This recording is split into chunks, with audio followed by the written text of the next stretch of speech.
Food explore করার চেয়েও বেশি আমি ট্রাভেল করতে খুব বেশি পছন্দ করি। আর ট্রাভেল প্ল্যানিং করতে গেলে অনেক কিছু মাথায় রাখতে হয়। ছুটি পাওয়া গেল কিনা, ডেস্টিনেশন হবে, কেমন বাজেট হবে এবং সিজন অফ দ্য ট্রাভেল। আর এই উইন্টারে মাত্র 2000 টাকা খরচ করে মারান্তরং পাহাড়ে আমরা কিভাবে ক্যাম্পেইন করলাম এবং অ্যাডভেঞ্চারাস ট্যুর দিলাম সেই সম্পর্কেই থাকছে আমার আজকের ভিডিও। ঘন্টার পর ঘন্টা হাইকিং, পাহাড়ের চূড়ায় নিরাপত্তা সহ বারবিকিউ নাইট, ফায়ারওয়ার্কস জ্বালানো, বার্থডে সেলিব্রেশন, তাঁবুতে থাকা, সূর্যাস্ত, সূর্যোদয়, ভাসমান মেঘের সাথে খেলা এবং আরো অনেক অ্যাক্টিভিটিস। তো সম্পূর্ণ ডিটেইলস জানতে don't skip the video and watch till and.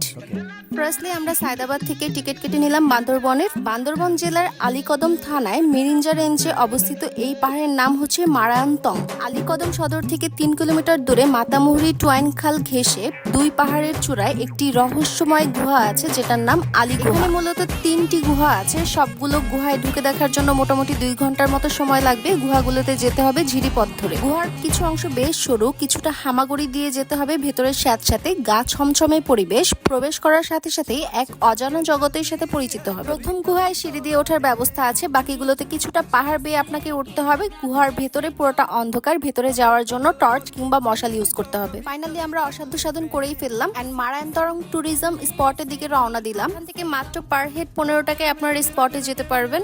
এখানে খাওয়া দাওয়ার ব্যবস্থা আছে। খাওয়া দাওয়া শেষ করে আমরা চলে গেলাম হাইকিং এর জন্য। পাহাড়ের উচ্চতা সমুদ্রপৃষ্ঠ থেকে 1640 থেকে 1660 ফুট। তো আপনারা যদি হেঁটে যেতে চান 2 থেকে আড়াই ঘন্টার মতো সময় লাগবে। আর যদি বাইকে যেতে চান ড্রাইভার সহ 2 জন পার হেড 150 টাকা করে পড়বে। আর যদি একা যেতে চান তাহলে 300 টাকা পার হেড কস্টিং পড়বে। টেন্ট, বালিশ, কম্বল এবং বারবিকিউ সেশনটা আমরা প্যাকেজে ইনক্লুড করে নিয়েছিলাম। ওঠার সময় অবশ্যই পানি, স্লাইন, প্রয়োজনীয় শুকনা খাবার, ফার্স্ট এইড বক্স, দরকারি ওষুধপত্র সাথে রাখবেন, কারণ এখানে উঠলে ছোট একটা চায়ের দোকান ছাড়া আপনারা আর কিছুই পাবেন না। যেহেতু সন্ধ্যা হয়ে গিয়েছিল আমরা ফায়ারওয়ার্কস এর ব্যবস্থা করেছিলাম, সাথে নাচ গান সবকিছুই চলছিল। এখানে এরকম মজার মজার চা, মুড়ি মাখা কিংবা নুডলস খেতে হলে অবশ্যই হাঁড়িপাতিল সাথে করে নিয়ে আসতে হবে। That also part of adventure. সন্ধ্যার খাওয়া দাওয়া শেষ করে আমরা বারবিকিউ প্রিপারেশন নিচ্ছিলাম। শীতের রাতে গানের আসরের পাশাপাশি এই বারবিকিউর আমেজটা একদম সেরা। আর এই দোলনাটায় বসে চাঁদের এত জোস ভিউ পাওয়া যায়। দেন রাত 11:30টায় আমার ফ্রেন্ড আমাকে জোর করে ধরে নিয়ে যাচ্ছিল 1640 ফিট উপরের পাহাড়ে একটা বৌদ্ধ মন্দির আছে সেটা দেখে। এখানে আসলে আপনারা অসংখ্য ভেঙে পড়া তারার সিনারিও দেখতে পাবেন।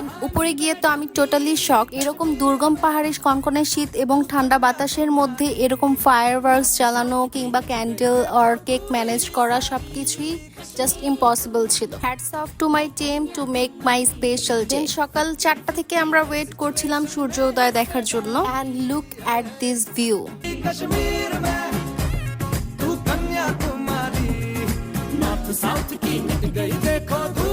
আপনারাও যদি বান্দরবনে এরকম অ্যাডভেঞ্চারাস ক্যাম্পেইন এবং ট্যুর দিতে চান, tourism details and phone number আমি শেয়ার করে দিব।